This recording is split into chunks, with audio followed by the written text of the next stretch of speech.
Não, eu tô zoando, é brincadeira. O meu nome tá lá, mas isso que importa, né, Anderson? É claro, lógico. Não interessa quem fez, o nome tá lá. Já era.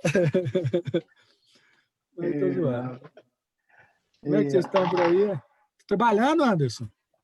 Hoje não. Tem dias que eu consigo umas flexibilidades aí. Não é fácil, eu não queria optar, mas... Isso, né? Mas é isso aí.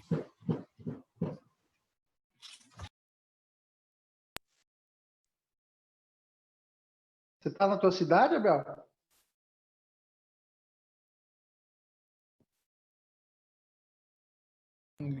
Fala, Anderson. Não entendi. Você tá na sua cidade mesmo? Estou. Acho que vou ficar aqui umas 2 semanas por conta da cirurgia da minha sogra e da minha cunhada.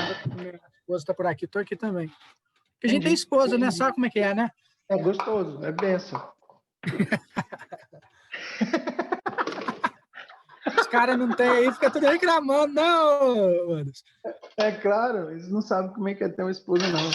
Olha o Luizão aí ajeitando o cabelo, ó. Você viu o cabelo do Luiz? Vai. Queria ter um cabelo assim, velho. Ô, Luiz, deixa o cabelo aí, meu irmão. Ô.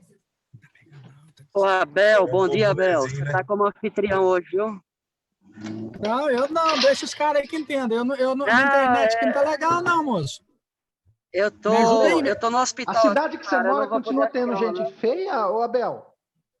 Valeu, Abel. Eu tô saindo, tô no hospital aqui. Põe o Peterman aí, a internet que não é legal, não. Para de graça, velho. Ô, Abel, a cidade que você mora continua tendo gente feia ainda ou não? Relaxa, não, o Thierry não veio pra cá, rapaz. Se o Thierry viesse, tinha gente feia, mas o Thierry não veio, já viu. É, mas ainda com aquela lata marginalizada pela vida, ainda tem esposa, né, cara? Isso que eu imagino, velho. É a graça mesmo, né? Se o Canezinho conseguiu, velho, você vê o cabelo dele que eu corto, que coisa feia que tá. Ô, Abel, depois desse último corte aí, falar pra você, viu, velho? Ficou ruim, né? Vou ter que mudar de cabeleireiro. Ele não tá nem aparecendo mais, cara. Eu passei a máquina no cabelo ele inteiro. Imagina que coisa ridícula que ficou. Tá careca, irmão? Podia ter passado a máquina na cara dele também, para ver se tirava um pouco desses morros que tem aí. Doido, velho. O pastor estava aqui há 10 minutos, o pastor da igreja estava aqui há 10 minutos. Falei, ó, o seminário continua a mesma coisa, só tem louco no seminário, não tem nenhum. Tudo é normal. Tenta tudo na vida, não dá certo, vai pro seminário.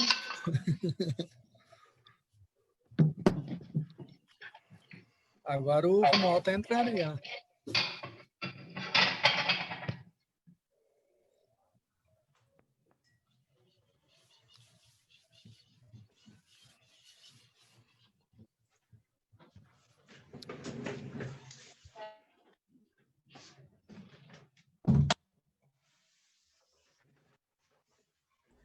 Bom dia. O sol já nasceu lá na fazendinha. E aí, professor, tudo certo? Bom dia. Rapaz, essa música é que nem chiclete, né? É uma daquelas músicas. Fica na cabeça da gente. Teve umas férias aí que eu tava com os amigos, tinham crianças também, a música rodava direto, meu Deus. Foi janeiro agora, meu senhor amado. Olha... Até aprendi um pouco a música, mas tá bom. Vamos lá. Professor Ricardo. Quadradinho. Faz do jeito que quiser. Opa! Ô, Abel, colabora Abel, aí, Abel, por gentileza, corta o seu áudio aí, amigão, porque essas coisas, essa pessoa do norte de Minas é tudo meio doido, não é não, ô Jader? Não, já mutei aqui já. O Abel, você é do norte de Minas, Abel? Não, professor, eu sou do sul de Minas. Eu pedi pro pessoal aqui dar uma maneirada agora, dá para ficar com o microfone aberto. Tá certo. Que cidade você é mesmo? Sou de Cristina, próximo a São Lourenço, Circuito das Águas. Tá certo, tá certo. Coisa boa, hein? Coisa boa. Tô por aqui esses dias. É bom demais. Gente, Ah, vamos dar uma olhada aí na Bíblia, para o nosso momento aqui de devoção. Já que eu comecei com Isaías a semana passada, vamos continuar um pouco com Isaías e vamos olhar o capítulo de número 6, capítulo 6, texto muito conhecido, não pretendo trazer nada de muito novo, a partir do versículo 1.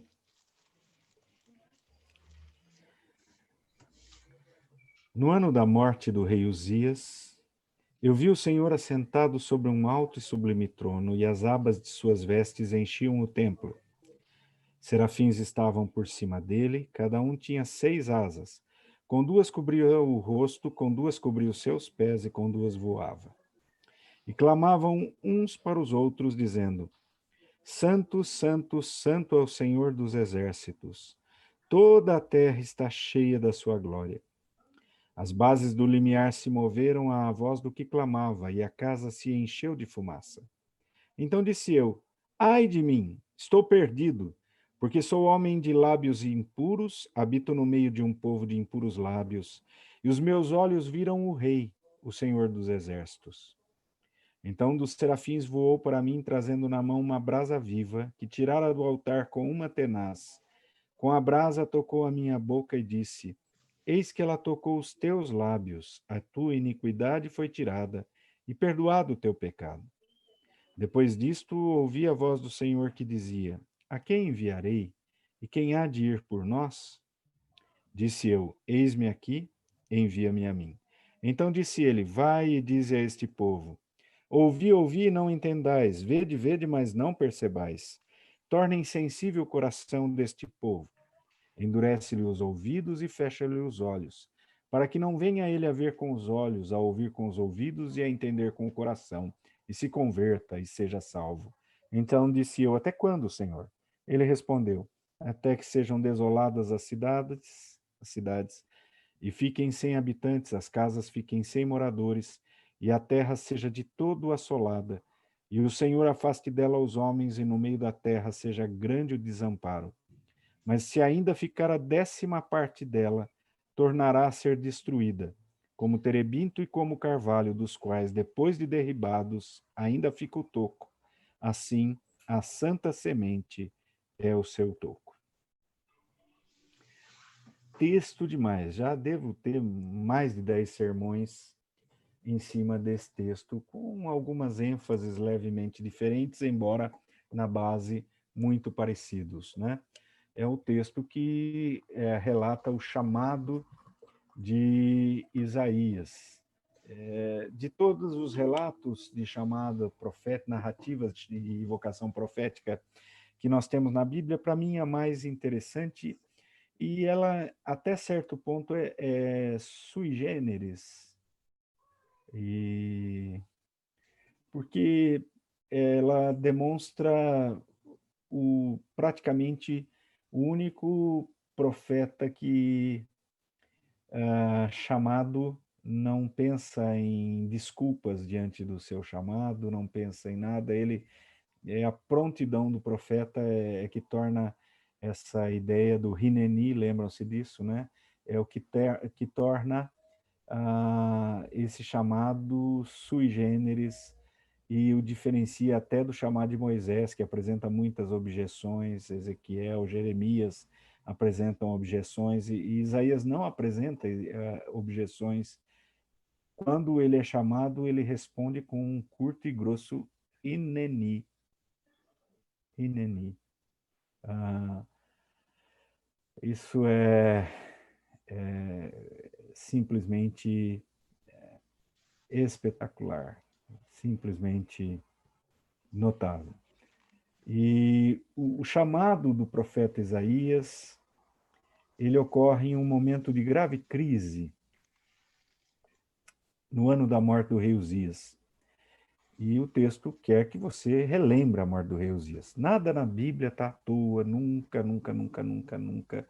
Todas as referências, quer dizer, a referência temporal é feita para situarmos e termos claramente um Sitzenleben do evento, ok? Não é um Sitzenleben da escrita, não é a situação vivencial da escrita, nem do uso, porém o Sitzenleben do evento narrado. Greidanos é quem chama a atenção que os histórico-críticos esqueceram do mais importante para nós que cremos na Bíblia como a infalível e inspirada palavra de Deus, que é o Sitzenleben do evento. E aqui nós temos um claro indicativo da situação vivencial do profeta quando essa visão e este evento, essa chamada, essa vocação acontecem. E qual é? Claramente é o Sitzenleben do ano da morte do rei Uzias. E a morte do rei Uzias é traumática por alguns motivos, né?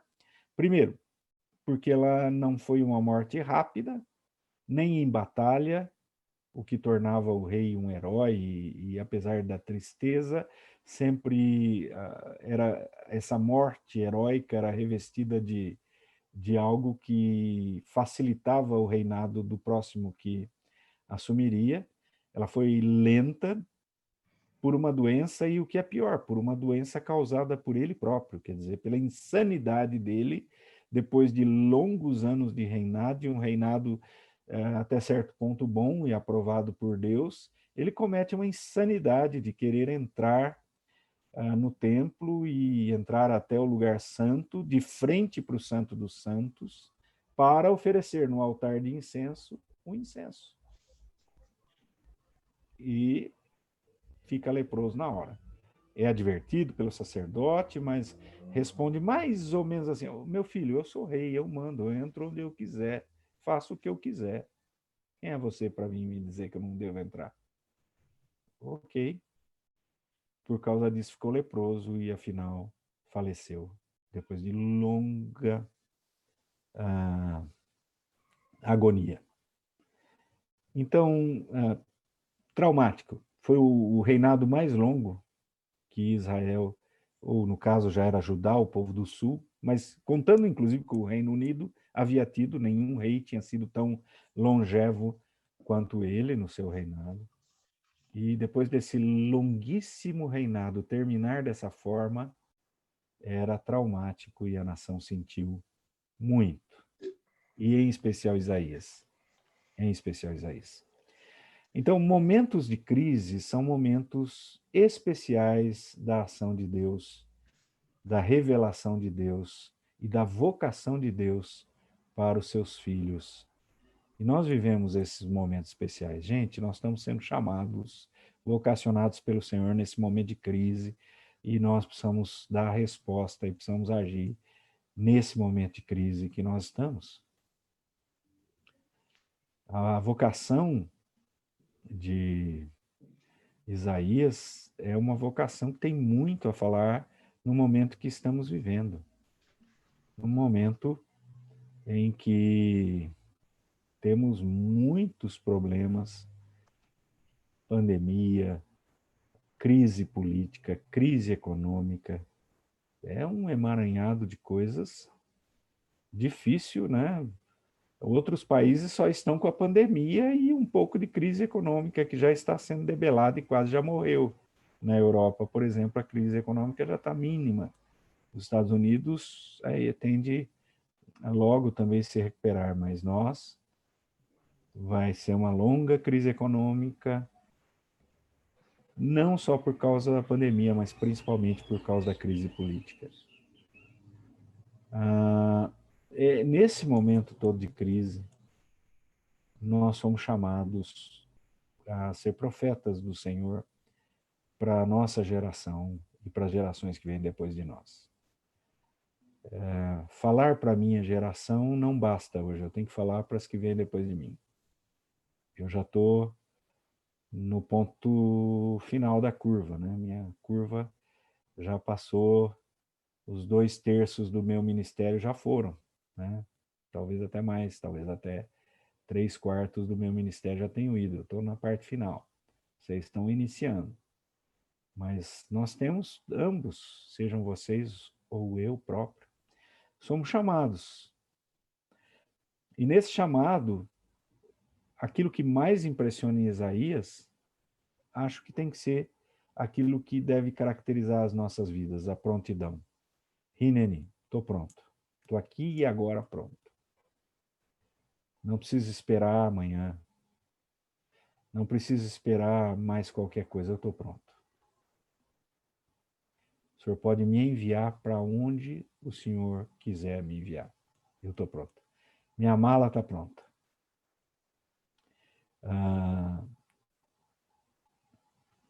Tem uma senhora que eu nem conheço pessoalmente, mas conheço suas histórias. Ela tem acho que já fez 104 anos. Mora em Rio Claro, nossa irmã em Cristo. E ela é a mais velha de uma família, eu conheci pessoalmente bem 2 dos irmãos dela que já faleceram. A mais velha é a última que restou, né? Uma família muito interessante, foi morrendo do menor para o maior. Exatamente assim, foi o caçula morreu primeiro, depois o segundo, o mais jovem morreu, depois o terceiro, depois o quarto e sobrou ela, a mais velha. Foi bem assim. O mais novo morreu quando tinha 86 anos, né? E todos morreram acima dos 90, os demais. A família bastante longeva mesmo. Mas essa senhora, ela gosta muito de viajar, né? Ainda nessa idade. Até há pouquinho tempo morava sozinha, não sei se ainda morava sozinha, fazia sua comida, fazia suas compras e tal. Fantástica. Mas ela sempre que algum filho passava lá e dizia, mãe, quer passar uns dias em casa? Tô indo. Mãe, mas não precisa fazer as malas? Eu falei, não, tô de mala pronta já. A minha mala para passear está sempre pronta. Não para passear, mas para ser enviado por Deus, a nossa mala precisa estar sempre pronta. Quando o chamado vem, a gente não vai preparar a mala, a gente está pronto. Quando Deus nos envia para fazer qualquer coisa, para algum lugar, para alguma cidade, ou para uma missão específica, mesmo ficando onde estamos, a gente não pode demorar. A prontidão tem que ser característica nossa. Estou pronto. Estou pronto. E acho que nós estamos sendo chamados e nós não podemos mais ficar adiando a resposta a esse chamado. Queridos, eu me sinto extremamente desconfortável dando aula para vocês do jeito que eu estou dando virtualmente. Eu me sinto extremamente desconfortável fazendo lives de culto. Eu me sinto extremamente desconfortável, mas é o seguinte, filho, eu não posso pensar no meu desconforto. O chamado é esse. Para atingirmos pessoas hoje, é via virtual, meu filho. Então, o chamado se apresentou, entra nele, meu querido. Quantas lives você tem feito? Se não tem feito, faça, porque é o jeito agora. Nosso ofício profético hoje tem que se desenvolver. E eu não sei até que ponto isso não vai se tornar o novo normal, a nova realidade. Ele tem que partir para isso. Se você só usa redes sociais para falar de coisas amenas, ou de política, ou discutir, ou obrigar, ou postar fotos narcisisticamente, desculpe, amigo, passe a usar as redes sociais para comunicar a palavra de Deus. Deus está nos chamando para isso. É o momento que temos, nós não podemos adiar. Não podemos.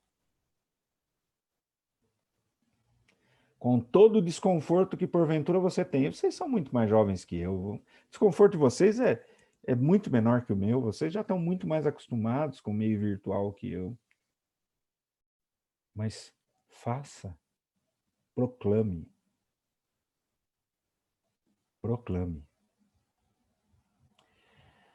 Uma segunda característica que é importante nesse chamado é a necessidade de que nós tenhamos integridade para com a palavra de Deus.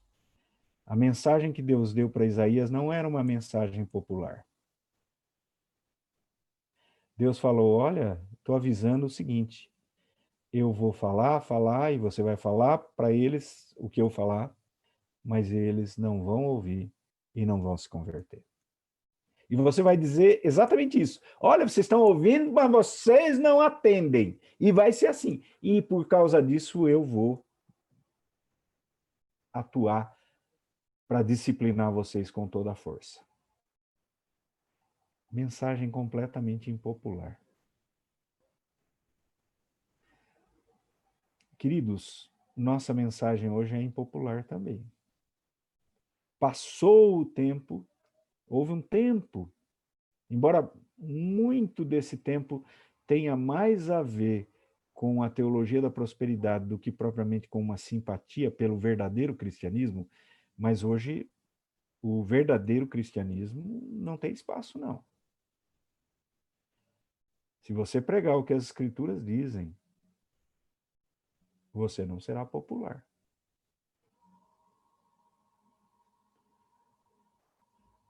É contra o politicamente correto pregar que todo ser humano é pecador. É contra o politicamente correto pregar que só em Jesus Cristo o ser humano pode ser salvo. É contra o politicamente correto afirmar que quem está em Cristo é nova criatura e, portanto, tem uma nova vida completamente diferente e divergente da vida que a maioria das pessoas no mundo apresenta. Isso é impopular. E muitos de nós somos tentados, eu inclusive, o tempo todo, a queremos ser populares. A falar o que as pessoas querem ouvir. A dar falsas esperanças.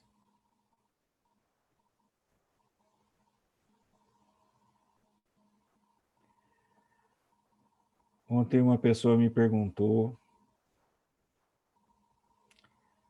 o que você faz quando você vai pregar? E ele iria ter que fazer isso na tarde de ontem. O que você faz quando você vai pregar num ofício fúnebre de um suicida? Eu falei, só pregue o evangelho e não faça nenhuma consideração sobre o destino da pessoa. Isso é com Deus. Mas não dê falsas esperanças, por favor. Ah, na última hora ele deve ter se arrependido, na última hora ele deve ter... Não sei, você não sabe. Dizer que é impossível, não. Mas eu não sei, você não sabe. Então, pregue o que a Bíblia diz, o Evangelho, só isso. Na tentativa de querer consolar a família que perdeu o filho suicida, você pode, às vezes, cair nessa. E eu já sei porque já passei por essa experiência. O que é pior, era uma família onde a mãe ia na igreja e o pai não. O pai não era crente. E o menino, adolescente, se suicida. Na frente dos pais.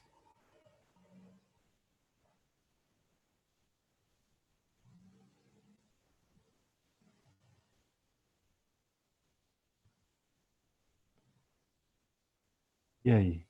O que você faz? Só preguei o evangelho. E Deus deu graça, tive o privilégio de batizar aquele homem depois. Esteja junto, pregue o evangelho, faça isso. Não importa. Não cair na tentação de, olha, deve ter se convertido ainda. Não, faça isso, pregue o evangelho. Me perguntou, claro, a mãe me perguntou, pastor, será? Não sei. Não sei. Deus é quem sabe o que passou pela cabeça dele nos últimos momentos. Ele agonizou por um tempinho, depois de ter dado tiro em si mesmo. E não sei. Não sei. Não queira ser popular, não queira falar, ainda que por razões, entre aspas, piedosas, o que as pessoas querem ouvir. Fale o que elas precisam ouvir, o Evangelho de Jesus. O Evangelho que começa com as más novas do pecado, mas termina com as boas novas da salvação em Cristo Jesus.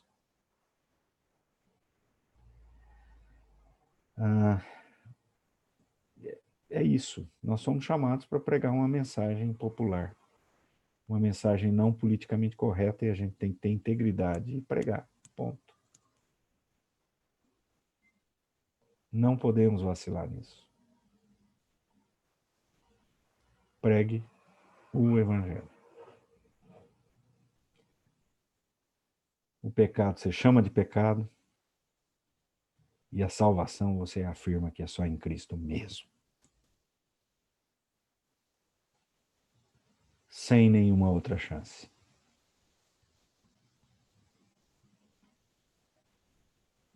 Ok? Isaías é muito bom. Poderia ficar falando horas. Hoje tem muitos outros aspectos a explorar do texto, tá? Muitos outros aspectos muito interessantes. Uma outra hora a gente conversa sobre esses outros aspectos. Mas acho que para a nossa hora, essas duas questões da vocação são importantes. Prontidão e integridade. Vamos orar. Vamos orar pelo Adilson. A situação do Adilson piora a cada dia. E o filho dele, na última mensagem que eu consegui acesso, assim, meio que deixa antever que, humanamente falando, não existem mais alternativas terapêuticas a serem tentadas. Então,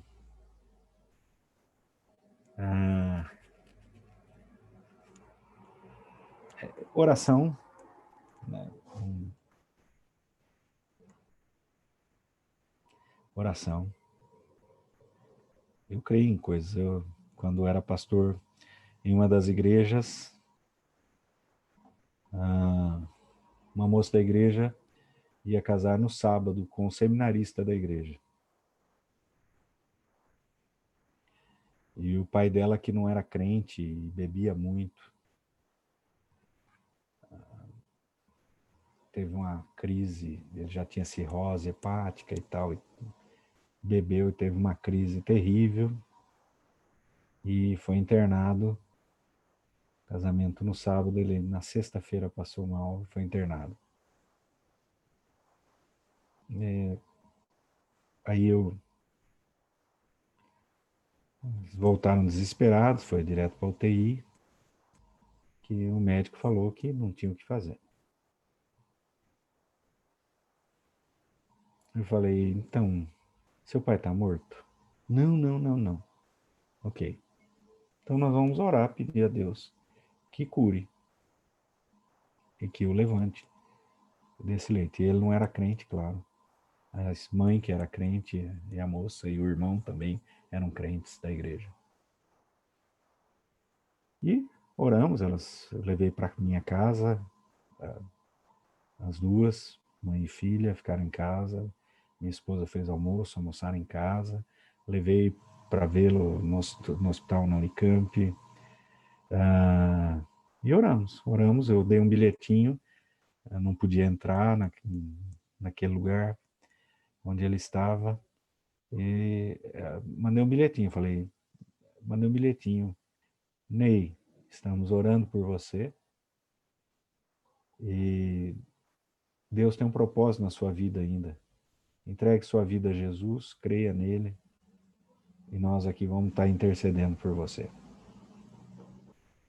No sábado, já tinha um almoço marcado, os familiares de ambos vieram de longe, as famílias eram de longe, e foi o almoço naquele clima que você imagine, né? Ele lá. E um irmão dele, um tio da noiva, era médico, e tinha ido lá no Unicamp, tinha entrado na UTI, tinha conversado com os médicos dele. E então, eu orei, né, antes de iniciar o almoço, orei e pedi a cura, né? E esse homem ateu depois veio falar comigo, esse médico, pastor, acho que o senhor não entendeu a situação. Eu falei, não entendi, eu não estou entendendo o que o senhor quer dizer. O meu irmão está morrendo, não tem o que se possa fazer. Não existe uma alternativa terapêutica. Acho que o senhor não entendeu. Eu falei, então, acho que quem não está entendendo é o senhor. É que eu creio num Deus que não está preso ao natural, e ele age sobrenaturalmente. Bom, ele infelizmente não pôde acompanhar o casamento da filha. O irmão gêmeo da menina é que entrou com ela na celebração do casamento que fizemos. Mas 6 meses depois eu batizei e fiz a pública profissão de fé dele. Esse, ó. Então, filho, a gente ora. Óbvio, Deus faz seus propósitos. Quantas vezes eu orei e a pessoa não foi curada? Claro. Mas eu não canso de orar. Enquanto a pessoa está viva, eu oro pedindo a cura de uma pessoa. Vamos orar então. Bondoso Deus e Pai, diante do Senhor nos colocamos mais uma vez como temos feito incessantemente, para orar e clamar ao Senhor pela vida do nosso amigo, irmão querido Adilson. Ó Pai, tem misericórdia dele. Atua no seu corpo. Debela essa infecção terrível que vem como sequela desse vírus que tem trazido tanto transtorno a todo o mundo. Ó Pai, mas especialmente no caso do Adilson, olha para teu filho. E o desejo do nosso coração é que nós pedimos e clamamos ao Senhor, imploramos ao Senhor, cura-o para a tua honra e para a tua glória. Só o Senhor pode fazer isso. Só o Senhor. Tem misericórdia dele, tem misericórdia da sua família que está se sentindo cansada e tem infelizmente desanimado, Pai, diante de tantas notícias ruins, dia após dia. Tem misericórdia, renova a esperança, renova a fé, renova o ânimo no coração da Elisinha e de todos os demais familiares. Ó Pai amado e bendito, nós cremos no Senhor e por isso é que oramos. Não porque mereçamos nada, mas nós o fazemos confiados apenas e tão somente nos méritos infinitos de Jesus, em nome de quem oramos. Amém. Muito bom, gente. Muito bom. Fizeram os exercícios da lição 37.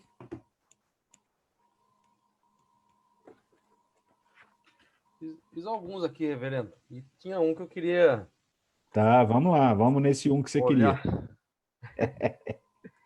Vamos Vamos ver, nele. então. Eu preciso me consertar primeiro aqui, né? Depois dessa oração e devocional, né? Muito bom. Vamos lá. A número 5.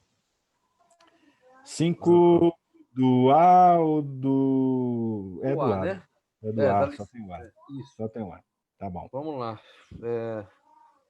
Não faça um pacto com o homem que está no trono ou alguma coisa desse tipo, porque eu não consegui achar um sentido legal para.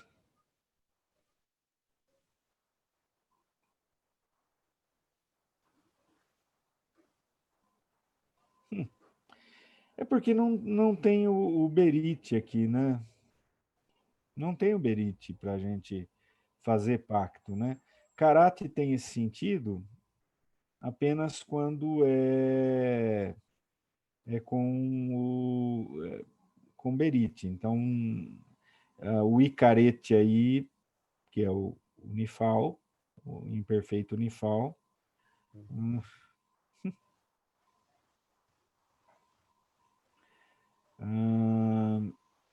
Eu creio que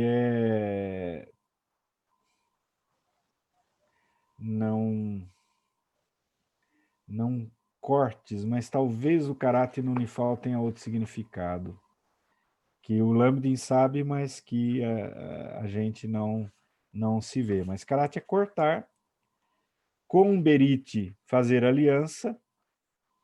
Deixa eu ver se no glossário ele apresenta outro sentido para caráter.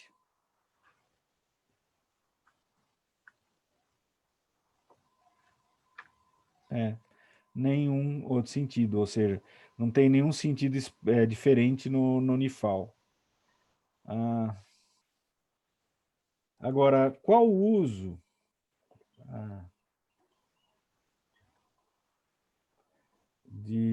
desse Unifal? Porque você traduziu de forma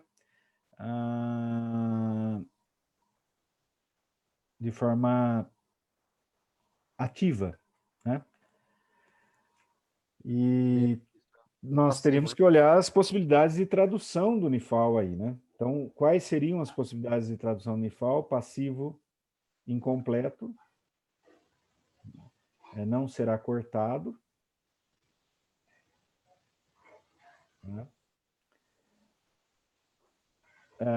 Passivo sintético não se cortará, não importa quem vai cortar, quer dizer, no passivo incompleto você teria que perguntar, será cortado por quem? Óbvio que sem o contexto nós não teríamos como responder essa questão, tá bom? Uma frasezinha dessa não dá para responder, mas se fosse na Bíblia, eu teria que olhar o contexto para ver, cortado por quem? Se fosse passivo incompleto. Passivo sintético, não o autor quis deixar a ambiguidade mesmo, não se cortará, não importa quem vai cortar.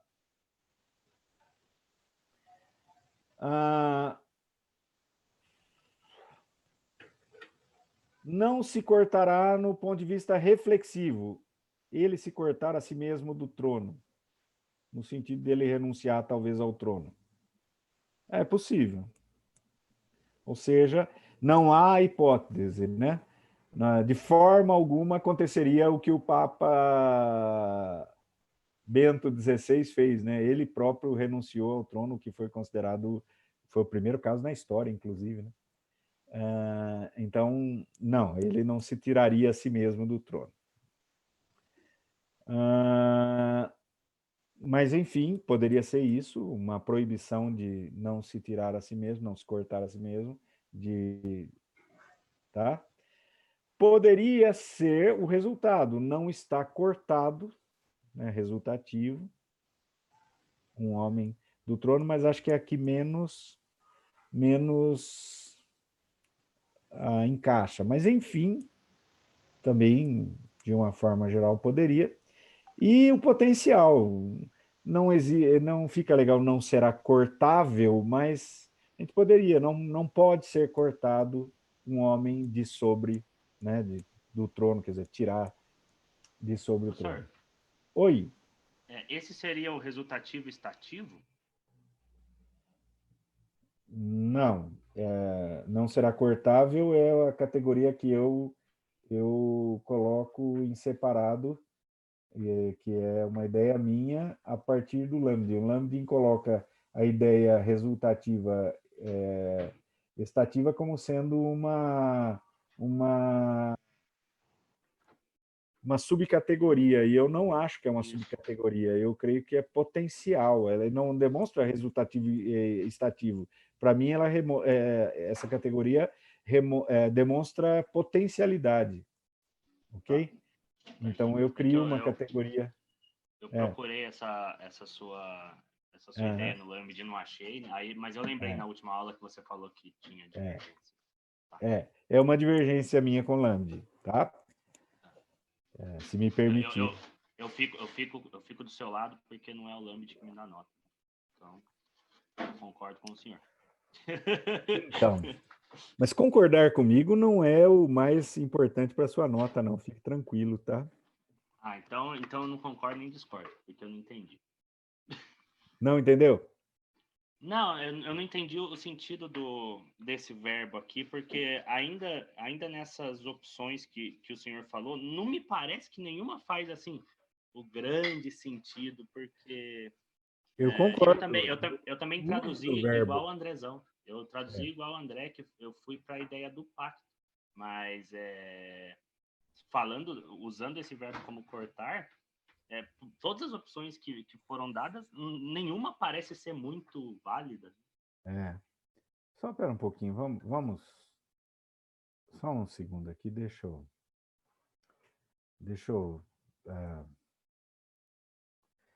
O Lambdin deve ter pego sentidos secundários do verbo, que para uma gramática introdutória não seria o caso. Ele deve ter pegado sentidos secundários que não são os adequados. Deixa eu... Reverendo. Oi, espera aí Então, a que gente eu vou... poderia pensar que o homem que está no trono não será destronado, assim, nesse sentido. Então, é o sentido que é o que eu estou propondo, é o que eu estou entendendo, tá? É a forma como estou entendendo a frase do Lambdin. Mas deixa eu abrir aqui no BDB para eu dar uma olhadinha, ver se não me fugiu algum sentido secundário do verbo que me tenha fugido e que o Lambdin, inclusive, se está usando inadequadamente, porque ele não coloca no glossário esse sentido secundário, caso seja o que está acontecendo. Mas deixa eu esperar um pouquinho, deixa eu dar uma olhada aqui no dicionário para ver se existe algum sentido secundário que me foge, tá bom? Só um segundinho.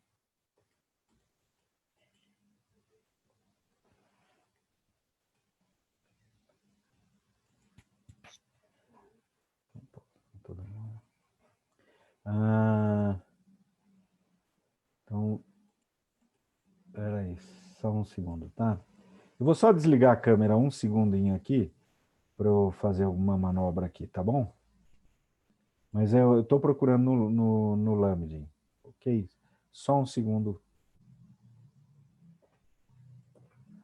No Lambdin não, no BDB. Estou procurando no BDB, tá bom?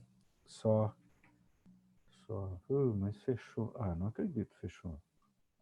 Não. Abriu de novo.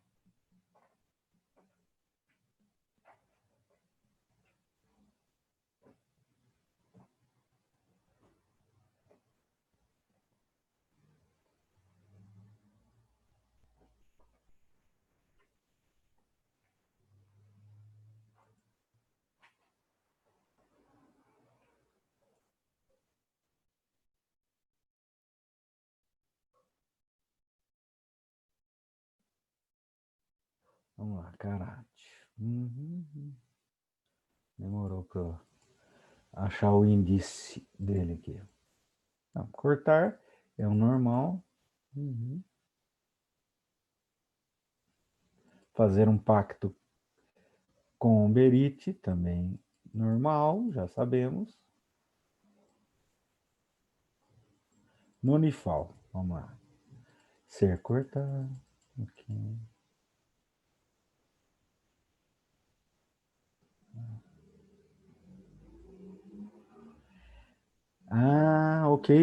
Ok.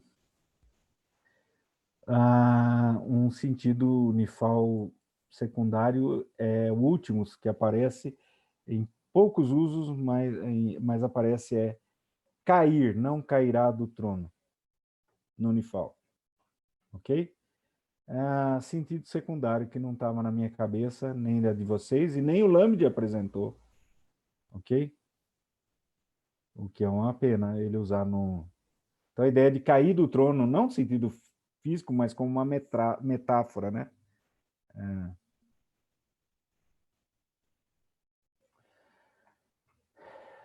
Mas não tem nenhum uso na Bíblia desse sentido. Ele diz, o BDB diz, mas nem sequer não tem. Ok. É uma pena um sentido tão pequeno que acaba num exercício. Mas é o único que encaixa, senão é tirado mesmo. Será tirado. Os outros sentidos nifal todo são esses sentidos que a gente deu aí de passivo, etc, etc, etc, tá? Então, O professor poderia ser, nesse sentido que o senhor falou, então, o homem não será tirado do trono? Não será cortado do trono? isso, pode. A ideia é de tirado, de cair do trono, né? Porque o cortar no sentido de ser cortado, né? Mas aí viraria meio que um passivo, não sei onde se encaixa aqui. Não, nifal passivo. Ser cortado é o significado básico do nifal aí, claro. Então, Mas que poderia não ser o homem encaixa direito. não será cortado do trono, é o que mais encaixa, no meu ponto de vista. Ou não cairá do trono, assumindo um sentido ativo. Mas esquisito, né? Esquisito. O BDB traz, mas eu procurei em todos os exemplos bíblicos que ele mostrou, e em nenhum as nossas traduções traduziram por cair. Nenhum. Ok? Ele não dá um bom exemplo para esse uso. Tá bom? Ok, vamos retomar. Mas o sentido é mais ou menos esse, viu? O sentido é mais ou menos esse. Tá joia? Obrigado, reverendo. Ok. Show de bola. Vamos lá. Mais algum?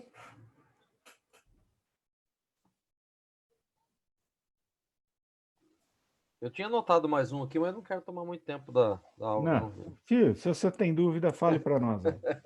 O 12, Vamos lá. eu não sei se seria assim a tradução, né? Para que seja escrito o seu nome no livro. Espera um pouquinho. Fechou aqui a minha lição. Só um segundo. Vamos lá. Ô Andrezão, não seria para que não seja escrito alguma coisa assim? 12. Então, mas aonde está o não? O negativo. Ao Seria não. Eu coloquei aqui seu nome não será escrito no livro. Não será escrito. Seu nome.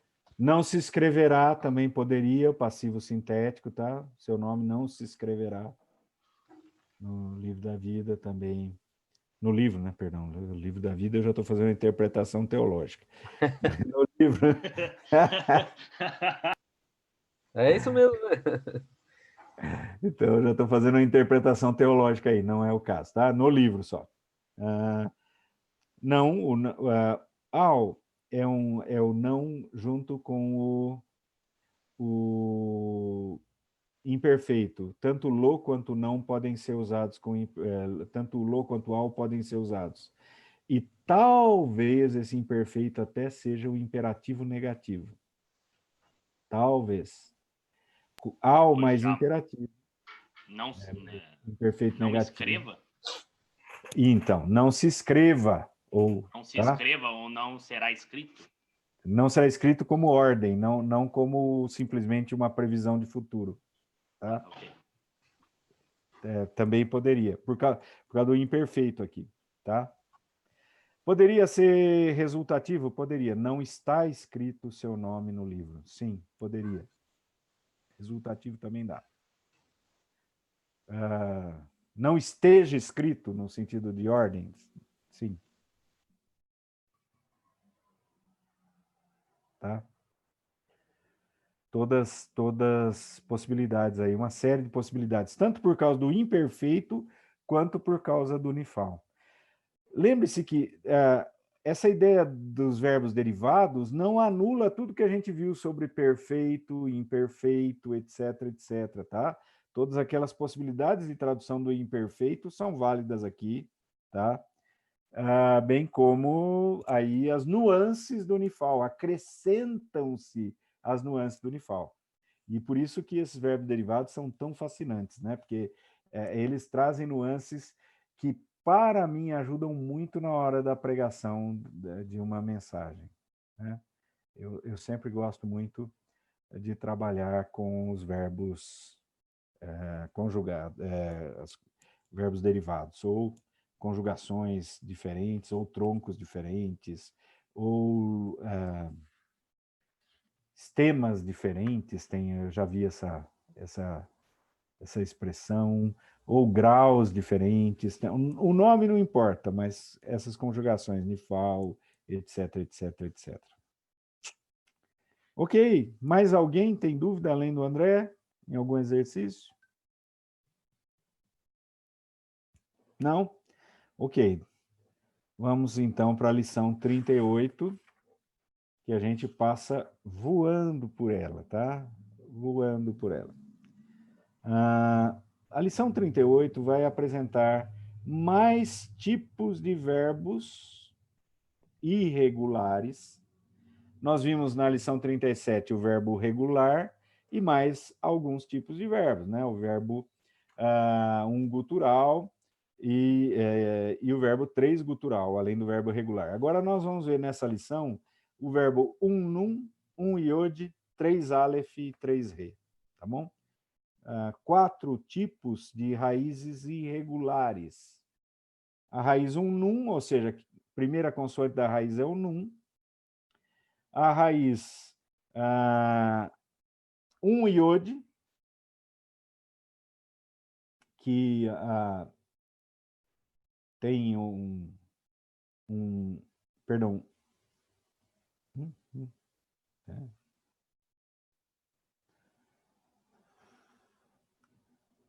Então, tá errado aí, né?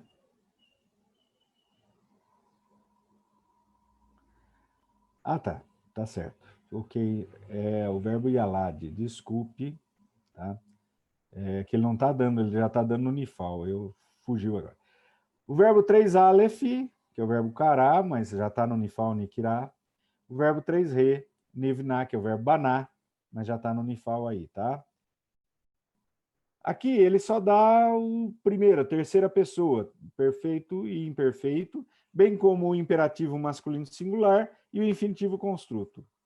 Tá bom? O paradigma completo destes verbos se encontra na página 227, tá bom? Eu tenho essa lição, só vocês me darem um minuto que eu compartilho aqui para vocês este paradigma.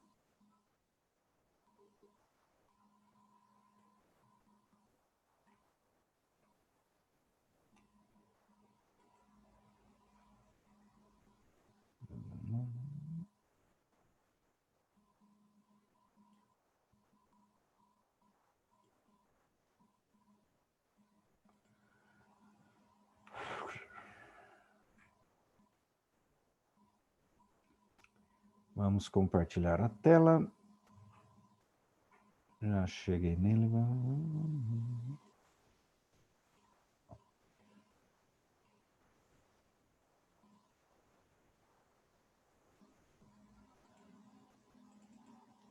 Ok. Então, a lição 38, então, é o que falamos aqui, os 4 tipos de verbos diferentes, como vocês podem ver. Tá? O verbo num. No nifal, o que é que vai acontecer? Vai haver uma assimilação do num inicial com o num do prefixo do perfeito, vai virar nitan, o verbo natan, tá bom? Nitan, tá bom? Não vai ser ninatan, como se esperaria, mas será nitan. Ok? Sumiu o num inicial, no nifal. O verbo iode, yalad, vira nolad, no nifal, nolad. O verbo kará só se acrescenta o ni inicial na terceira pessoa, vai haver mudanças em outras pessoas, não em terceira pessoa. O verbo baná também só acrescenta o prefixo ni, tá? Então, basicamente.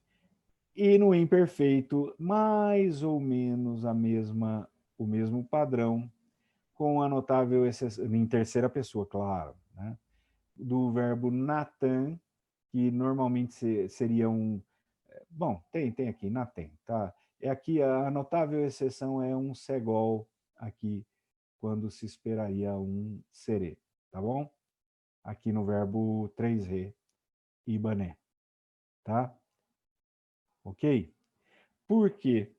Porque o re não pode ser mater lectionis de serê. Ele é mater lectionis, tem alguns usos do re como mater lectionis, e é com, normalmente, ou com camets ou com segol. Então, por isso que vai para segol no verbo 3Re, tá bom? Para ele ser só mater lectionis e não consoante. Ok?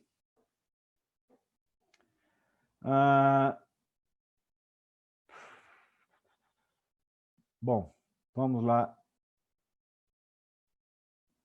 para o próximo. Eu estou compartilhando do WhatsApp por alguns motivos. Um dos quais eu gostei disso aqui, ó. Você clica e fica maior, tá bom? Então, o motivo maior de eu ter compartilhado o WhatsApp é que eu fiz isso semana passada e eu gostei da ideia, nos dá essa ideia. Tá o paradigma completo deles aqui. Nós não vamos decorar esse negócio, pelo amor de Deus, tá bom? A única coisa que você tem que lembrar no verbo num é que o num do Natan sumiu em todo o paradigma, tá vendo? Ele sumiu, tá? Ele vai reaparecer apenas no imperfeito. No perfeito ele sumiu no paradigma inteirinho. Esse ni esse que aparece é do prefixo do nifal, tá bom? Então, por isso, para quem não tiver o logos, onde você passa o cursor, ele já te dá a morfologia para te dizer, isso dá dificuldade de você descobrir o verbo, tá bom? Muita dificuldade. Então, necessário ter cuidado.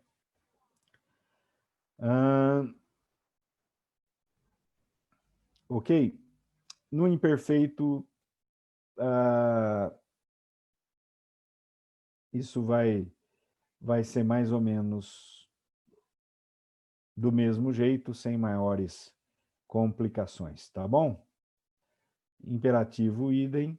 O imperativo, como outros imperativos nifal, um prefixo ri, que é a minha diferença, né? Mas já tinha falado na aula passada, então nem vou falar, porque o Moisés podia ter sido muito amigo da gente, e dá para confundir esse ri inicial do imperativo nifal com o ri inicial dos verbos em rifil, tá? O perfeito rifil tem um ri inicial que pode nos confundir. De novo, para quem tem o logos, não vai ter confusão. Passou o cursor, ele vai te dizer se é imperativo nifal ou se é qualquer outra coisa. Óbvio, a vocalização é diferente, mas quando você está com pressa, na Bíblia hebraica, você faz aquela leitura apressada, você pode sim se confundir se você não está com logos para te ajudar, tá? Pode se confundir, é possível que você se confunda, tá bom? Idem o infinitivo construto, mas já tinha falado a semana passada, não vai fugir muito de tudo que a gente já viu na semana passada, tá? E os particípios nifal aqui de todos eles.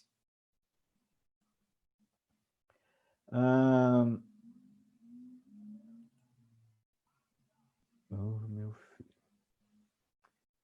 Faz o que eu estou pedindo, não o que você quer fazer, né?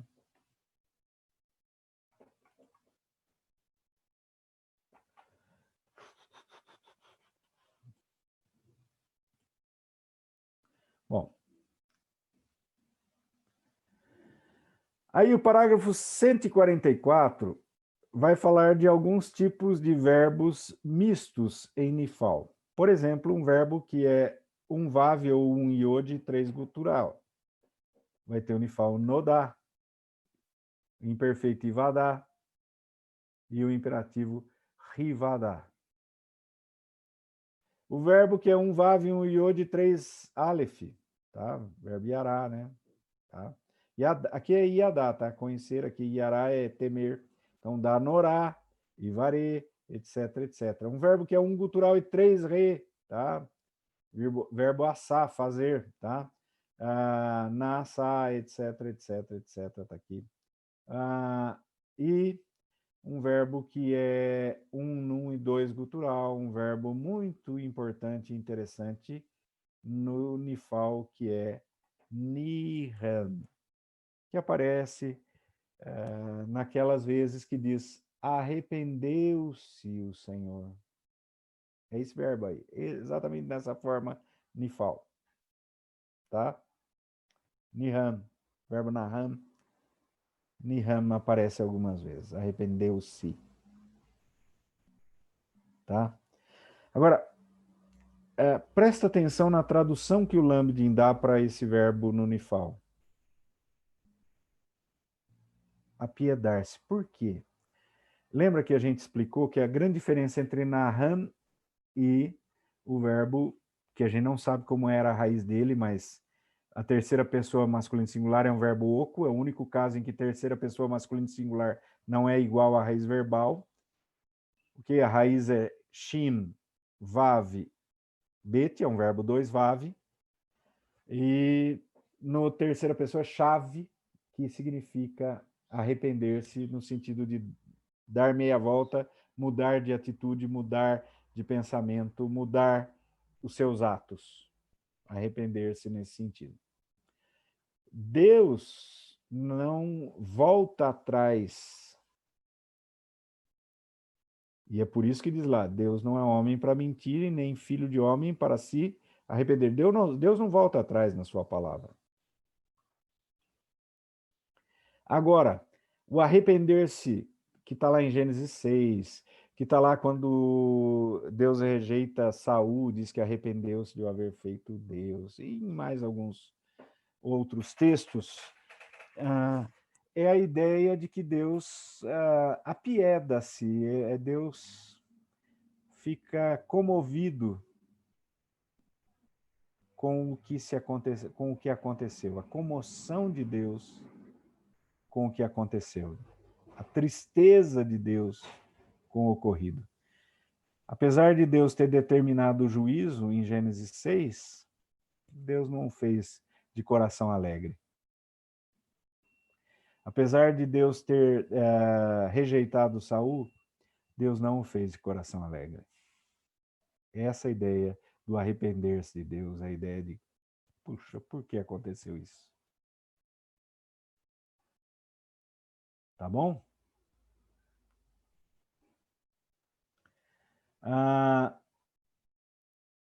Nigashi é um verbo interessante, é um verbo unnum, na verdade a raiz no cal a gente não sabe, só sabe as consoantes, porque ele não é usado no cal no perfeito, ele é usado no cal só no imperfeito. E é interessante, no nifal ele só é usado no perfeito. Resultado, o nifal perfeito de Nagashi, que é Nigashi, na verdade, proveu o cal, é sempre traduzido em sentido ativo. Embora seja um sentido ativo interessante, que é aproximar-se, tá? Tem uma certa ideia reflexiva, de qualquer forma, na própria raiz verbal, tá ok? Bom, como eu falei, essas duas lições de hoje a gente vai passar voando, voando, voando, e vamos trabalhar alguns exercícios em sala de aula hoje, tá? Porque aí a semana que vem a gente já vai para o verbo no pieu, tá bom? Vocabulário da lição 38, TAF. Crianças no sentido coletivo, tá? É um singular usado no sentido coletivo. Criançada, talvez, meninada, mas não distingue masculino nem feminino, é conjunto de crianças, tá bom? Meat, um pouco. Frequentemente em expressões construtas. Meat main, um pouco de água. Também meat meat. Esse é fácil, né? Pouco a pouco. Meat meat, pouco a pouco. Fácil de traduzir, né? Meat, meat, pouco a pouco. Outra expressão, beod meat, dentro de pouco. Tá? Ele é usado também em uma série de expressões idiomáticas difíceis de traduzir, mas o significado básico é pequenez, insignificância, pouco, tá? Sempre nesse sentido. Olam, isso dá um problema. Olam tanto significa uma longa duração de tempo, passado ou futuro, quanto significa eternidade. Então, por isso você vê algumas traduções diferentes no finalzinho do Salmo 23. Se você vê o finalzinho do Salmo 23, você tem traduções diferentes. Você tem alguns que traduzem e habitarei na casa do Senhor para sempre ou eternamente, e outras traduções e habitarei na casa do Senhor por longos dias. Se você optar por uma, você muda completamente a interpretação que você dará a esta frase. Ok? Tá? Você pode ter interpretações diferentes a partir dessa única opção que você toma de tradução. Então, se é por longos dias, quem sabe Davi está falando do templo, a casa do Senhor, o templo, o tabernáculo, na época ele não tinha o templo ainda, o tabernáculo que ele havia trazido a Jerusalém e ele queria ficar próximo ali e tal, não no sentido de eternidade.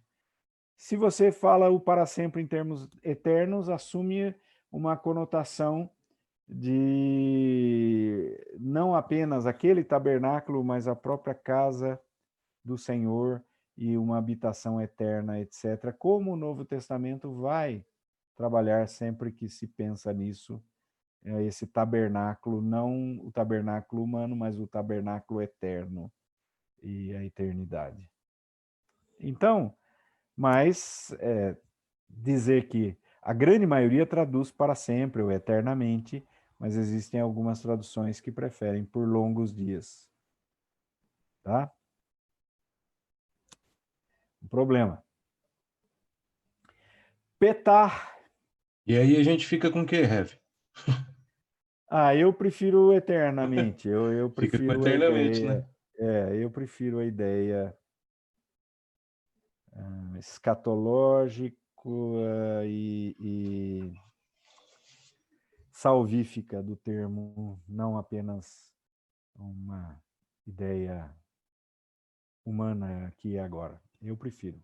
Mas o que eu estou dizendo é que não é impossível de se traduzir de outra forma e de se interpretar consequentemente de forma divergente. Ok? Eu creio que as metáforas todas são as metáforas de algo que se desenvolveu na teologia de Israel, do grande banquete de Israel, na casa do Senhor, em sentido escatológico, tá certo? Assim é que foi interpretado no período intertestamentário e assim interpretou textos como estes a igreja primitiva, desse ponto de vista escatológico, nessa metáfora, tá? Então eu sigo os meus primeiros irmãos da igreja primitiva e os judeus do período intertestamentário que fizeram essa interpretação, tá bom? Petar, abertura de tenda, de casa, de muro, tá? Também usado como preposição na abertura de.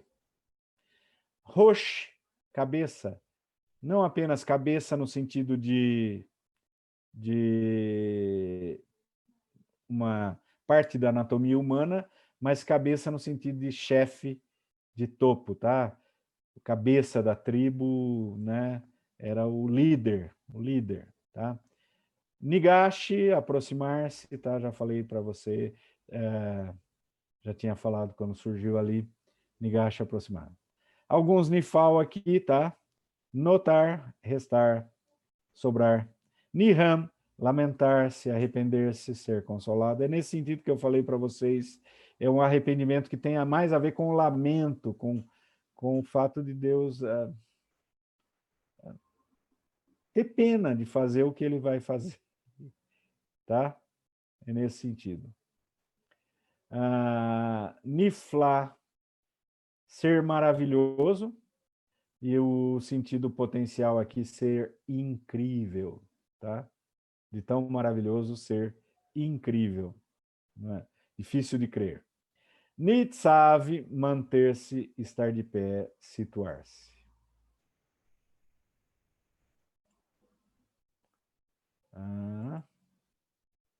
Não. É aqui. Ok.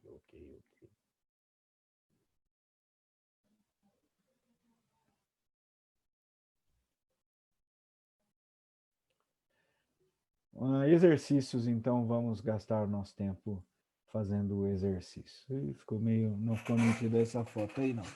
Eu mesmo não consigo enxergar a vocalização, queridos. Então, olha na sua gramática, aí é melhor. Eu vou olhar na minha, não está dando para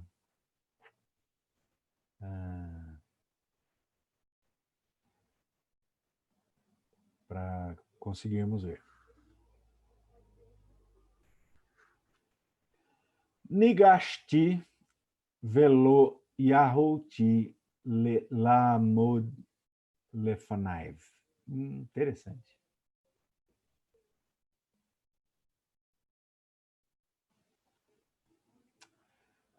Frase interessantíssima. Nigashti velo yahouti lamod lefanaiv. Então vamos tentar. Nigashti é o imperfeito, é o perfeito nifal de um verbo que não tem nucal e que já vimos agora há pouco no nosso vocabulário, que significa. Nigashti significa aproximar-se. Primeira pessoa, eu me aproximei. Nigashti, esse sufixo ti é de primeira pessoa, tanto em cal quanto em nifal, e piel, e pual, e no escambau. Desculpe a expressão, tá? Em qualquer conjugação, esse sufixo ti é o sufixo de primeira pessoa, tá? Escambau? Brincadeira, Anderson. Eu sei, tô achando saco, legal. Brincadeira. Qualquer conjugação eu quis dizer, tá bom? É que pual, tá, então, rofal, em todas, no escambau, então. Tá bom? Poesia hebraica, né? Nifal, cal, escambau. Tá certo. Será que escambau vem de escambo? Mas vamos lá parar da elocubração inútil. Meu falecido professor, que depois foi, entre aspas, minha ovelha, porque frequentava os cultos e estudos e tal, e também, posteriormente, amigo, né? Reverendo Natanael Leitão, vamos parar com as elocubrações inúteis em sala de aula. Então, vamos parar com as elocubrações inúteis em sala de aula e vamos lá. A inutilidade fui eu, e não é vocês, não. Vamos lá. Então, nigashti, velô. Velô simples, né? E não. Agora, este verbo yahouti é interessante. Aproximei-me, ou eu me aproximei, e não. Verbo não é um imperfeito, por isso eu acho interessante. Não é imperfeito, tá? Não é imperfeito, é um verbo no perfeito cal. Yahouti é poder, ter capacidade, tá? Então eu não pude, não fui capaz, tá? Velo yahouti, eu não pude, veja o ti, tanto foi em nifal, nigashti, quanto agora em cal, yahouti, tá bom? Qualquer qualquer tempo verbal. Então, não pude, não fui capaz.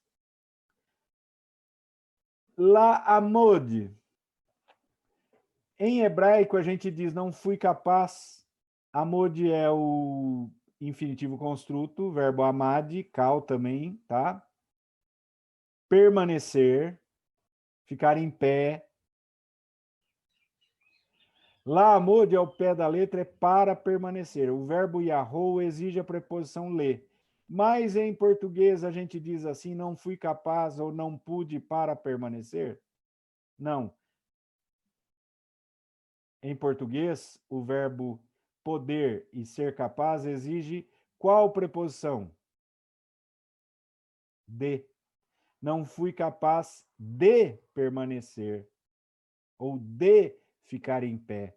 Não pude permanecer, o verbo poder é direto, ou não pude ficar em pé.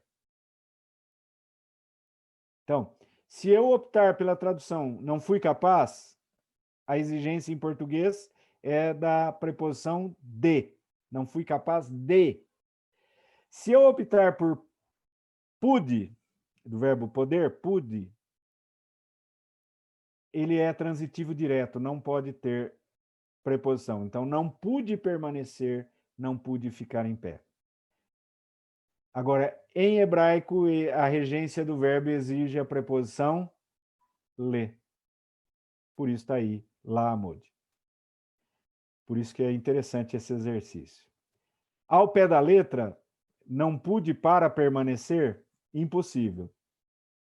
Não fui capaz para permanecer, fica feio. Não seria impossível, mas quase impossível. Fica feio demais.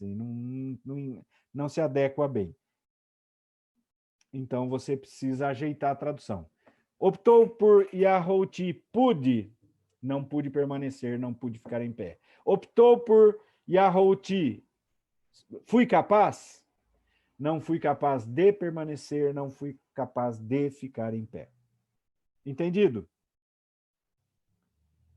E lefanaiv, preposição com esse lefanaiv, tem um sufixo de terceira pessoa masculino singular no final, tá? E lefanai é uma, embora seja preposição mais substantiva, ele se transforma numa nova preposição, diante de, na presença de. Com o sufixo terceira pessoa, diante dele ou na presença dele. Então, não fui capaz de permanecer, não fui capaz de ficar em pé. Ou então, ficar de pé, ou em pé.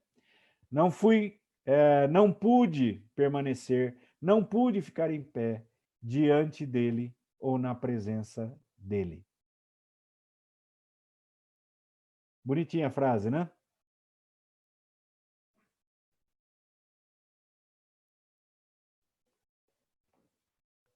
Tranquilo?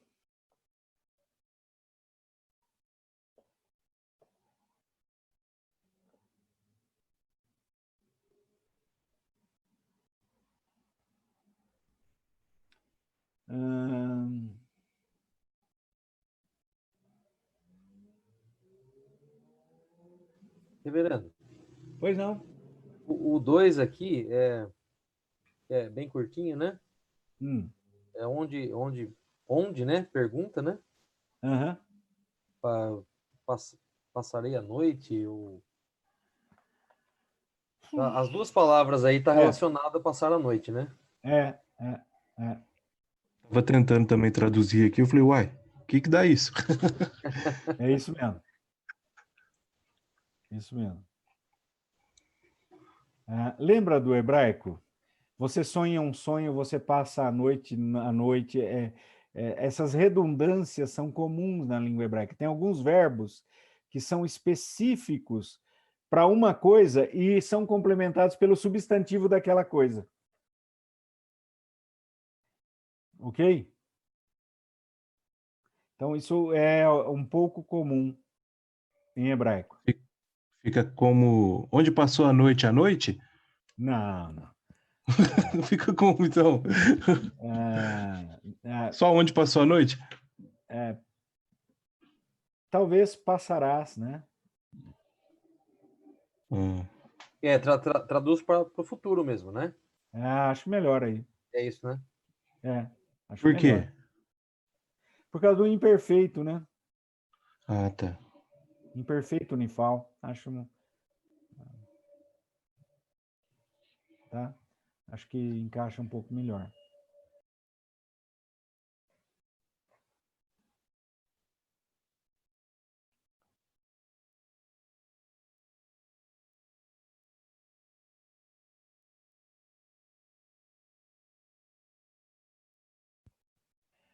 Mas é bonitinho também, né? Bonitinho também. Mas eu gostei a primeira é uma das minhas preferidas, um dos meus exercícios preferidos do Lambda, viu? Eu já vou direto nela porque eu gosto demais dela. O 3, vamos dar uma olhadinha no 3 aí. Mi ibaher lehosh ha'am. Mi ibaher lehosh ha'am. Mi significa o quê? Outra pergunta, né? Quem, né? Quem, isso mesmo, André. Quem? Lá em cima foi uma pergunta, onde? Agora quem? Ibarrer é o nifal imperfeito de que verbo?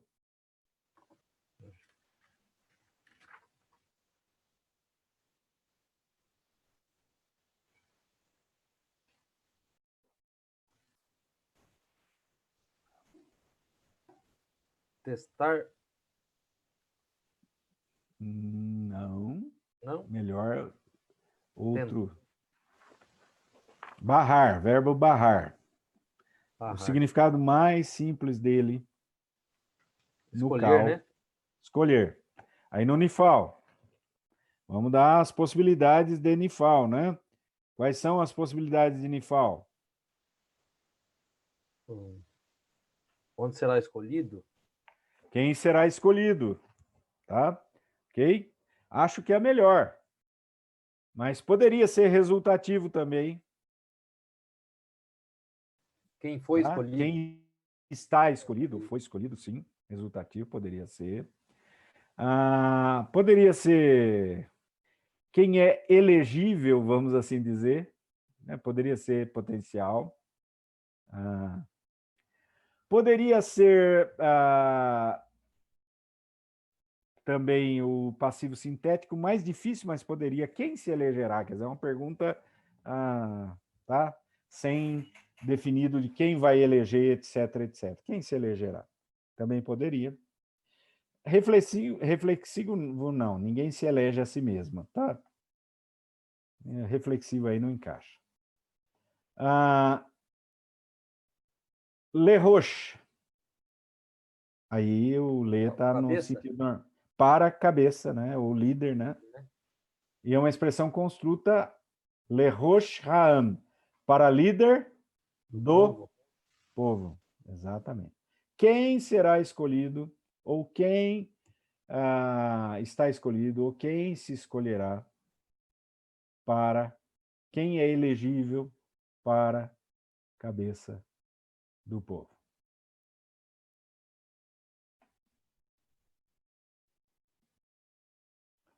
Possibilidades de tradução. Sem um contexto é difícil de você optar. Você pode optar, quer dizer, é difícil não é. Você pode optar por qualquer uma também, né? Então, numa prova, você não esquenta nem a cabeça, né, filho? A primeira que vier na sua cabeça, dessas aí, para não perder tempo, bota. Se veio o passivo primeiro, quem será escolhido, já coloca. Você não tem contexto para ter que pensar qual seria, tá? A primeira que veio, encaixou, manda ver, não perca tempo, tá bom? Eu só estou dando as outras opções para você notar que existem outras opções e que no trabalho bíblico de tradução e interpretação você tem que levar em conta as outras possibilidades. Por quê? Nem sempre também eu concordo com a opção do tradutor Então, normalmente, quando eu não uso PowerPoint, eu uso a Bíblia Revista e Atualizada, que é o que a maioria da congregação tem em mãos. Então, 80% da minha congregação tem a edição Revista e Atualizada. Então, se eu não uso PowerPoint para poder fazer alusões ao texto em uma outra versão, eu trabalho com a Revista e Atualizada. Uma opção missiológica que eu fiz, tá bom? Ok. Vez ou outra trabalho com outra. Vez ou outra, mas normalmente atualizado. Quando eu faço PowerPoint, eu trabalhei muito tempo com a NVI, os últimos que fiz já foram na NVT, tá bom? São mais tranquilos de comunicar. Mas eu nem sempre concordo com a tradução que eu estou usando, que eu vou usar na pregação. Nem sempre eu concordo, porque o tradutor faz essas opções para traduzir.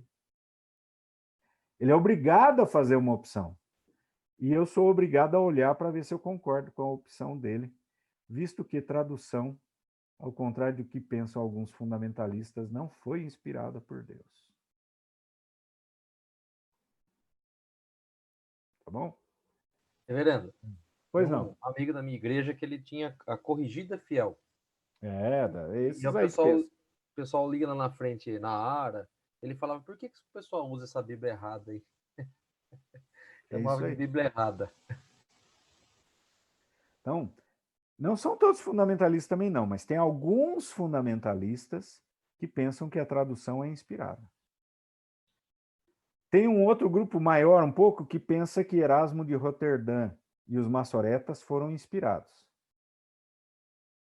Não pode fazer crítica textual. Tem que seguir o texto de Erasmo de Roterdã, textos receptos, e tem que seguir o texto maçorético. Então, tem diversos níveis de inspiração no fundamentalismo. Tá?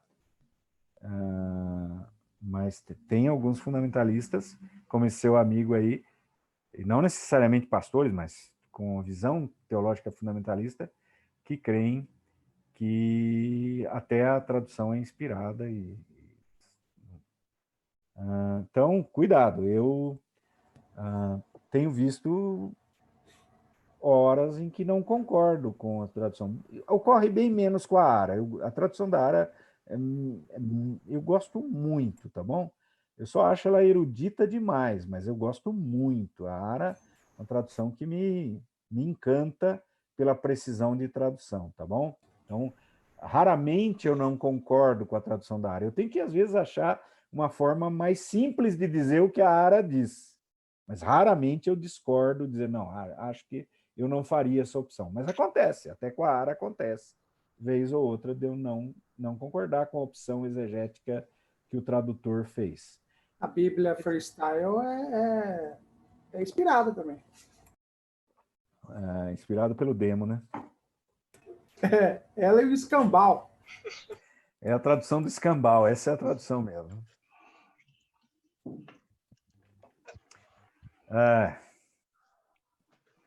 Gente, assim,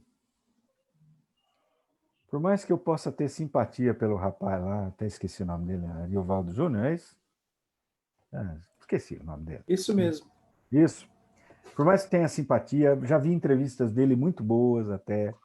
Por mais que eu entenda o que ele quis fazer, mas ele foi longe demais.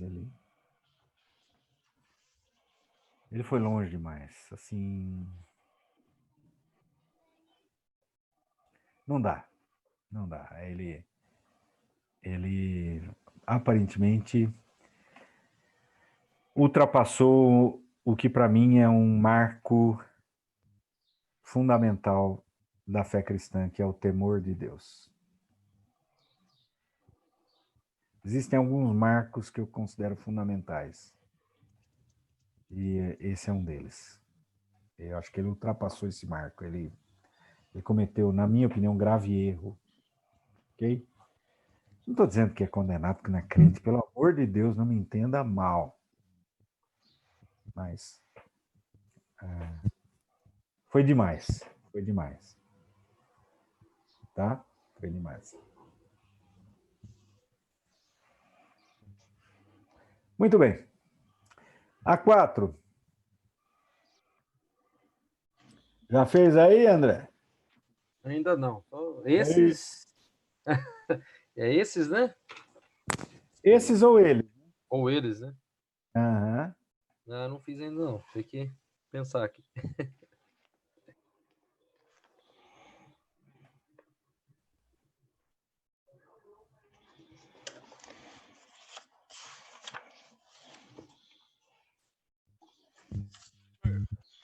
Oi. Fala O que o senhor acha da NTLH? Desculpe, Eduardo, não tá cortando, eu não ouvi direito. Ah, perdão. O que o senhor acha da versão NTLH? A NTLH é melhor do que a TLH. Foram corrigidas inúmeras distorções. A TLH era uma má tradução. A NTLH já é uma tradução aceitável. Mas não é a melhor, nem de longe, né? Acho que há traduções que estão um pouco acima dela ainda. E como pela precisão estão acima dela a ARA, a ARC. Estou falando das evangélicas, tá? Também seria a Bíblia de Jerusalém e tal, pela precisão estariam acima. E pela clareza do texto está acima dela a NVT. Melhor que ela na clareza do texto em português, acho eu. E a NVI, professor? a NVI ela é uma boa tradução. Ela está acima também da NTLH na precisão, mas está abaixo dela na clareza do texto. A NVT ela ganha um pouquinho. Eu gosto muito da NVT. Não é a melhor tradução, mas para trabalhar, eu acho que para trabalhar com não crente, talvez seja a melhor tradução. Se você for chamado para plantar uma igreja quando você sair do seminário, ou quem sabe desde já, né? Tem alguns de vocês, quem sabe já estejam, ou se não estão, quem sabe seja a hora de começar a plantar uma igreja para quando terminarem o seminário, né? Ainda que seja virtualmente, começar a plantar uma igreja. Se você vai trabalhar com plantação de igreja que visa atingir pessoas não crentes, principalmente, eu utilizaria a NVT hoje, o meu conselho. Eu usaria a NVT como Bíblia base das minhas pregações e a Bíblia base dos meus encontros de discipulado. Ok? Em segundo lugar, a NVI. Em terceiro lugar, a NTLH.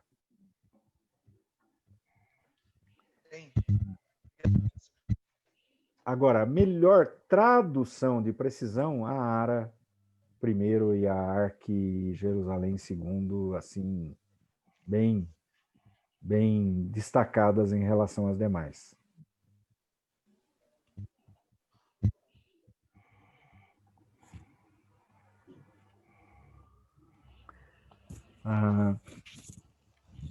Mas então, quando eu faço PowerPoint, como eu tenho um desejo de atingir pessoas que ainda não são crentes, né, com as minhas pregações no PowerPoint, eu tenho uso bastante a NVT e às vezes a NVI.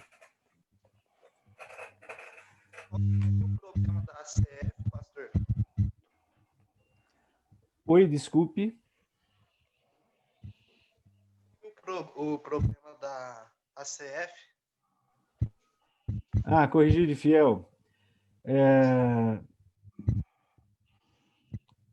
Erudita demais, por um lado, e ele tem um problema sério que não traz graves distorções no Antigo Testamento, mas traz algumas graves distorções no Novo Testamento.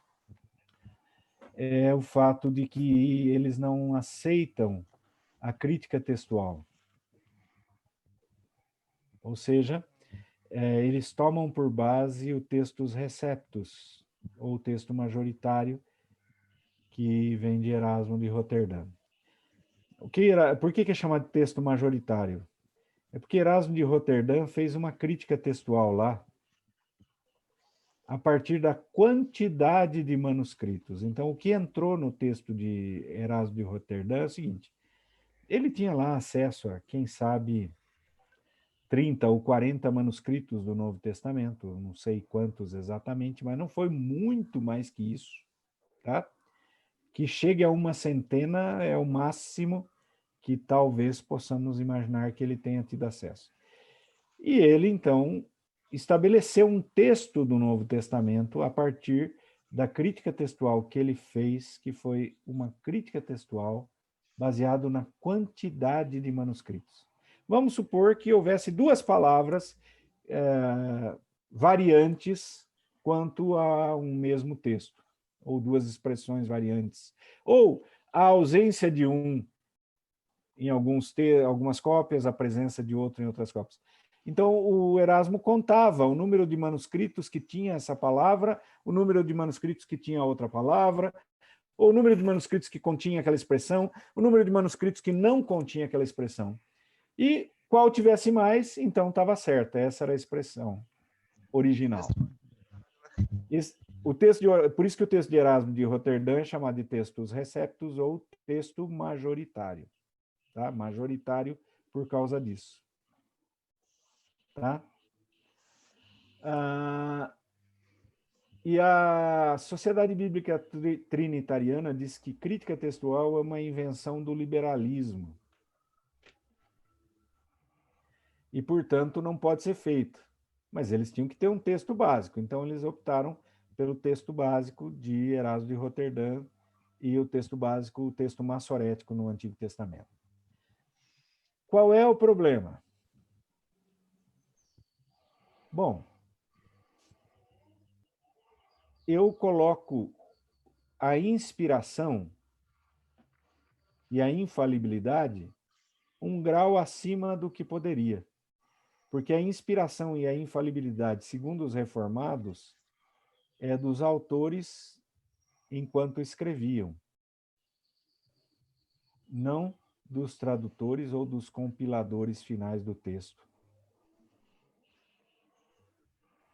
Então, se eu digo que aquilo é infalivelmente a palavra de Deus, o que veio da mão dos maçoretas, e ainda assim há pequeníssimas, mas há divergências entre os maçoretas que eles não notam, mas se eu faço isso, eu estou dizendo que os maçoretas foram inspirados.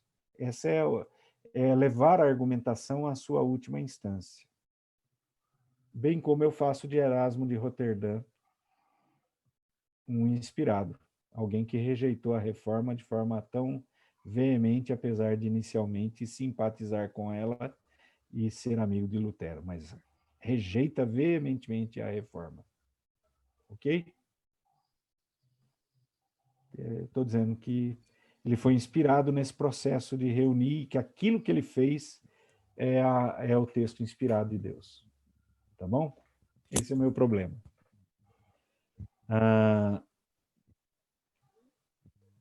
Por causa disso, eu não compro obras da Trinitariana. Pode entrar. Opa. Quem é que está entrando, Luiz? Se é o Desculpa, almoço Rev, que está chegando, tá bom. deixei o microfone aberto, desculpa. Tô brincando com você, Luiz. Fica tranquilo, não tô dando bronca não, filho. Fica tranquilo, tá? Então é isso, Eduardo, por esse motivo. Ok? Entendi. Obrigado, professor. De nada. Reverendo. Eu de Sim. novo.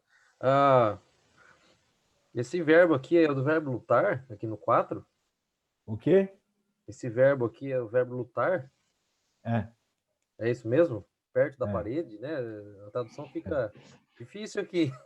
Eu também só consegui achar esses ou eles, né? Perto da parede. O verbo eu não achei, É não. lutar, ele confunde muito com alimento, né? Então, eu também confundi com pão, né? Alguma coisa assim. Mas como é verbo, não tem como ser. Não é lerre, não. É o verbo lutar, você está correto, sim. E o passivo aqui, né? Tem que ser. A ideia é que fomos empurrados para lutar contra a parede, lembra? É o pior lugar para você estar numa batalha. Por quê? Você não tem para onde recuar. Tá Está encurralado, né? acuado. Está acuado, você está cercado. Ok? Então a ideia é essa, é passiva, claramente aí, né, a ideia passiva. Tá? E aí, como a gente colocaria aqui nessa frase? Foram levados a guerrear. Não, tem que dar uma floreada para dar essa ideia de passivo aí, viu, André? Você tem que dar uma floreada em português para conseguir dar a ideia de que eles não, a ação não foi deles, eles foram levados a guerrear ou empurrados para guerrear ou lutar perto do muro. Ok? É que a parede, né, pra gente, a gente pensa parede da casa. Para eles estavam pensando num muro, né? Alto, né? Claro. Né? Sim. Isso mesmo. Maravilha. Então, a ideia é essa, é uma ideia de batalha mesmo, André. Você, se puder, não fica nessa... É como no boxe ficar contra as cordas, né? Não sei, já viu... Quando o boxeador fica nas cordas, é o pior lugar para ele. Se ele ficar no corner, então, que ele não tem nem para fugir do lado, ele está na pior situação. E o cara tá com domínio total da luta, né? Então, essa ideia, né? Eles foram empurrados, levados a guerrear onde não gostariam de guerrear.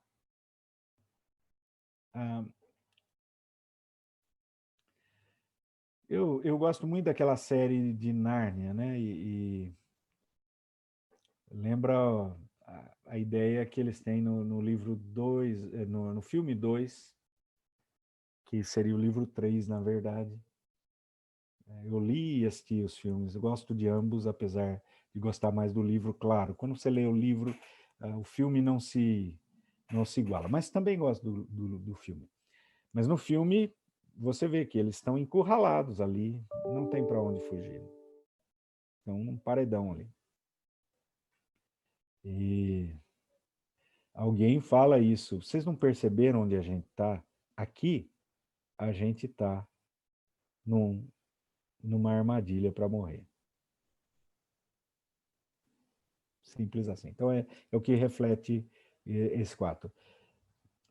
É por isso que, nas batalhas antigas, nunca se ficava na cidade, a batalha você ia ter o mais longe possível, e outra, mesmo que você estivesse em menor número, você tentava atacar primeiro, para não ser levado a guerrear onde você não queria. A sua chance maior era surpreender com um exército menor, surpreender atacando um exército maior, do que ser levado, já que ele tinha um exército maior, ser empurrado para lutar onde você não gostaria. Então, escolher onde lutar e atacar de surpresa era a principal questão que os estrategistas militares pensavam antigamente. Antes do advento das armas modernas, que deram uma menor importância a isso. Ok? Gente, passou a hora. Muito obrigado. Eu queria ainda dar a lição 39, mas eu queria fazer exercícios com vocês para a gente ir treinando um pouco sobre o Unifal, tá bom? Foi ótimo. Deus abençoe. Foi bom. Deus abençoe, queridos. Boa semana. Muito obrigado, Rev. Boa semana que vem a gente... Tá bom? Façam, terminem de fazer os exercícios, por favor. Mas façam, viu? Não façam apenas alguns de vocês. Façam... Não, se não fizer todos os exercícios, alguns pelo menos para dar uma treinada, tá? Pelo amor de Deus. Senão vai ficar ruim para você, tá? Beleza, um abração. Ótimo. Abraço, Rev. Deus abençoe. Amém.